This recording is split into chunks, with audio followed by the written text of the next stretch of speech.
خلکو ته به نیکان وایي. ګورې یوه خبره بله کوم، که د اولیاو د تصوف په جامه کې یو څوک بد کار کوي موږ یې تایید نه کوو، بد یې بولو. ما اوس د شیخ صاحب سره پر لارې موټر کې مجلس مال بعضې خلک د تصوف په جامه باندې داسې اعمال کوي چې د تصوف رنګ په بد دي. زه کلک خلاف یم، زه کلک غندمه. زه منم چې په بعضې زیارتو کې او په بعضې خانقاو کې د شریعت خلاف کارونه دي، خو دلیل د دې نسي جوړېدلی چې اولیاو تصوف بد دي. دغه کار ناروا دی که د تصوف په جامه کې کوي، که د پیر په جامه کې کوي، که د ملا په جامه کې کوي، که د مجاهد په جامه کې کوي، چې د هر چا په جامه کې ناروا ده، ناروا یې ناروا بولو. دا خلک چې فرق نه کوي دا د دې کمزوري ده، دا د دې بېعقلي ده چې د ښو د بدو فرق نه کوي. هسې نه چې موږ د بدو قایلین یو، یا الله دې نه کوي. موږ سهار در ماښامه وایو چې د میلاد په نامه چې کم مجالس جوړیږي، چې کم مجالس د بریلویانو در نامه لاندې جوړ دي او په هغه مجالسو کې ښکاره د شریعت خلاف کارونه کېږي، موږ یې کلک غندو، موږ یې ناروا بولو، موږ یې حرام بولو. دا حرام کارونه هغه میلاد مجلس ورسره غندو په دا خاطر چې د حرام کارونه کېږي. موږ نه یو قایل د دې میلادو، موږ د دغسې میلادو قایلین یو لکه نن چې جوړ دي، موږ د دغسې د مجالسو قایلین یو لکه نن چې جوړ دي. پر دې باندې اوس ته ما ته د بدۍ ځای وښایه. ای مولا خدای دې انصاف درولي. درته کوم امام ابو یزید بسطامي رحمه الله پر اولیاو کې خورا غټ سړی دی، داسې مبارک انسان دی. ما د نیکانو اولیاو څخه دا اولیدلي دي، د اصحاب الحال څخه د اوس زمانې. وایي چې په کوم مجلس کې د امام ابو یزید بسطامي رحمه الله نوم ما زیات شي، دا وظیفه او دا نورانیت یې داسې مجلس سره ځغلي لکه د بجلي چې ورسره روان دي. الله دې موږ د دې په انواراتو منور کړي. عند ذکر الصالحین تنزل الرحمه، چې کله د اولیاو ذکر کېږي سفیان صاحب مبارک وایي رحمتونه نازلېږي. الله دې موږ په هغه رحمتو باندې منور وګرځي.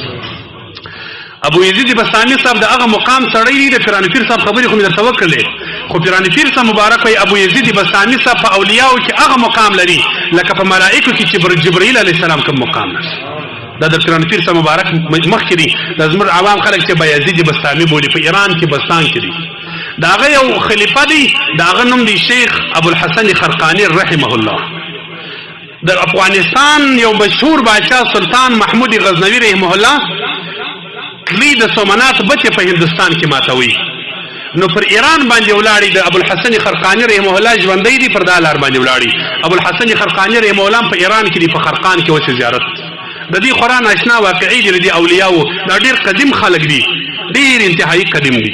وګورئ زموږ د اسلافو قاعده او قانون دا، او زه د مجاهدینو ته جلسو کې وایم زموږ اسلاف چې به جهاد او غزا ته تلل، یفلا به د اولیاءو زیارتو ته ورتلل، یا د مړو یا د ژوندو بیا د غزا کول. تاسو د احمد شاه ابدالي تاریخ دلته یو عالم د اوس زمانې لیکلی دي، زما سره ستا په دې قندهار کې چې کوم احمد شاه بابا پروت دی چې موږ یې په نامه فخر کوو.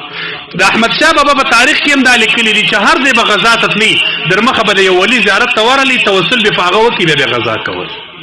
دا زموږ د اسلافو تاریخ و، هغه به جهادو کې داسې کارونه کول. ابوالحسن خرقاني رحمه الله ته چې سلطان محمود غزنوي صاحب مبارک ورغلی، ورته وایي وایي ستا د شیخ ابو یزید بسطامي رحمه الله واقعه سره ته وکړه څنګه انسان.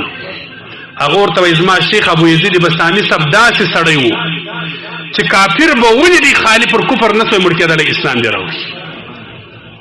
داسې ولي و چې کافر به نفس ولیدي پر کفر نه سوی مړ کېدلی. دی ورته وایي سبحان الله، دا چې څنګه غټ منقبت ذکر کړي، دا خو ډېره غټه خبره نه ده. خو رسول الله صلی الله علیه وسلم ژوندی دی په مکه مکرمه کې، کافران یې ویني ورته ګوري چې ایمان نه راوړي، ابو جهل او ابو لهب او هغه کافرانو.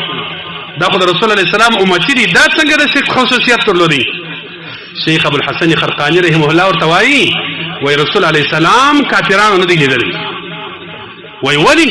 وایي ابو جهل خو نبی کریم صلی الله علیه وسلم په دغه نیت نه لیدي چې دا د الله پیغمبر دی، بلکې په دغه عقیده ورته کتل چې دا د ابو طالب یو یتیم دی، چې د محمد رسول الله په عقیده ورته کتلی وای، په هغه نظر یې کتلی وای، پر کفر نه سوی مړ کېدلی. لهذا د اولیاو داسې مقام دی. شیخ ابوالحسن خرقاني رحمه الله خپله چپنه ورکړل، وایي چې سومنات بت باندې جنګ شروع کوي، زما په چپنه باندې توسل وکړه. دا د اولیاو خلکو چپنې دي.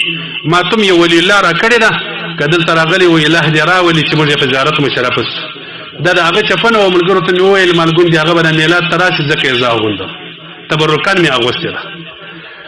شیخ ابوالحسن خرقاني صاحب چپنه ورکړل، سلطان محمود غزنوي صاحب مبارک چې د سومنات پر بت پر هندوستان جنگ کوي، الہ ته د ابوالحسن خرقاني صاحب چپنه شفیع کړ و الهي د ابوالحسن خرقاني صاحب د چپنې په برکت مو په دې جنګ کې فتح را نصیب کړي الله بلاکې فتح ور نصیب کړ اندوان یې وزغلول د سومنات بچې مات د اخوا چرالي پر ابوالحسن خرقاني صاحب د قصه ورته وکړه وایي ستا په چپنه مې توسل وکړي الله فتح را نصیب کړ ابوالحسن خرقاني صاحب ته عجیبه دي کړې ده زما چپنه دي دلته توسل کوي چې الله د سومنات بت را مات کړي د دې پر ځای به دا توسل کړی وي چې الله اندوان را مسلمانان کې چې ټول هند مسلمانان سي وي